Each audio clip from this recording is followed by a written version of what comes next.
The forgotten boot hack that saved soldiers' feet when World War II turned the earth into ice. If you want a story that snaps you awake in the first 10 seconds, here it is.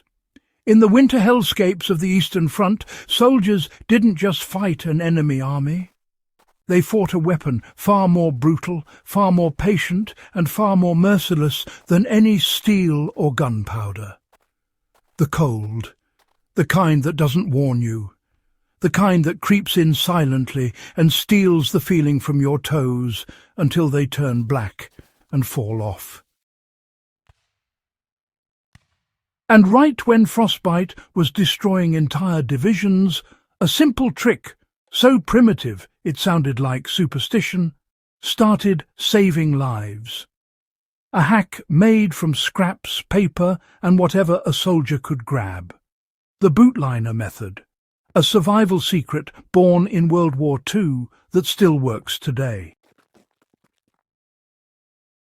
Let's get into why it mattered then, and why it should matter even more to anyone who ever plans on stepping into real cold.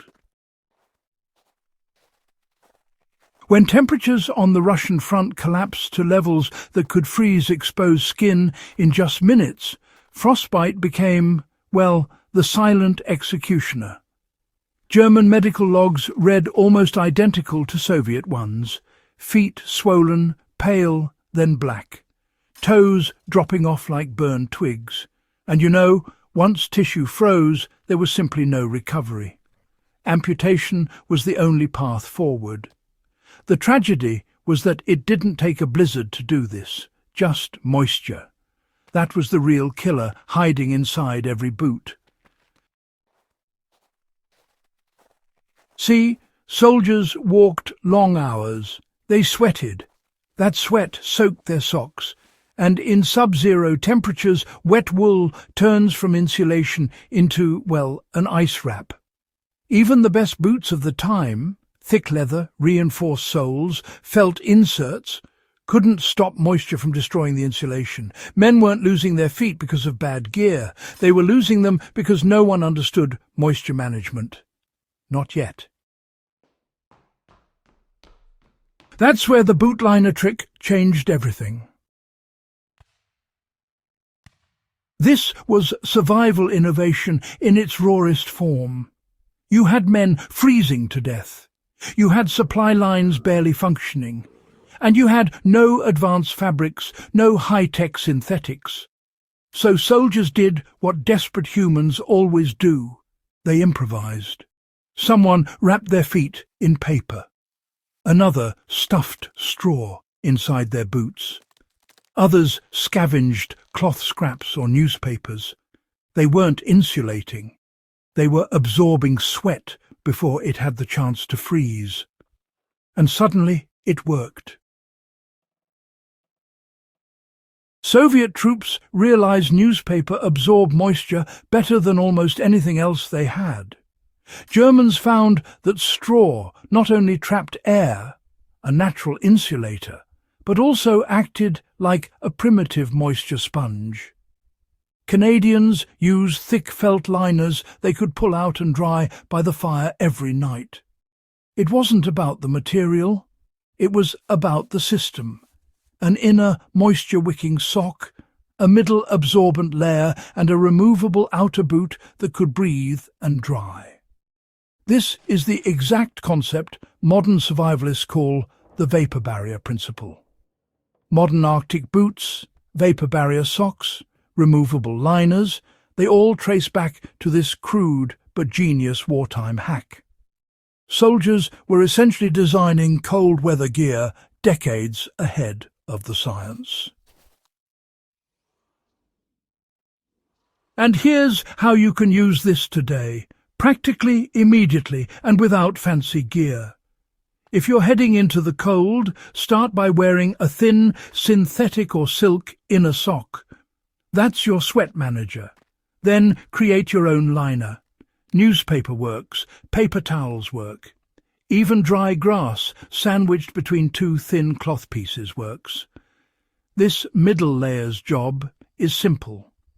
Absorb moisture before it ruins your insulation. Then put on a thick wool sock over everything, and finally, your boot. If your boots have removable liners, treat them like gold.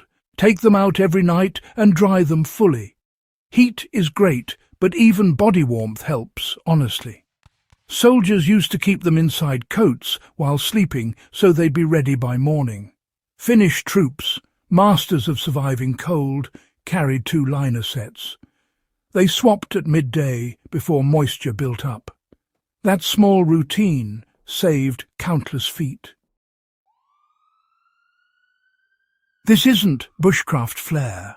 It's life or death practicality.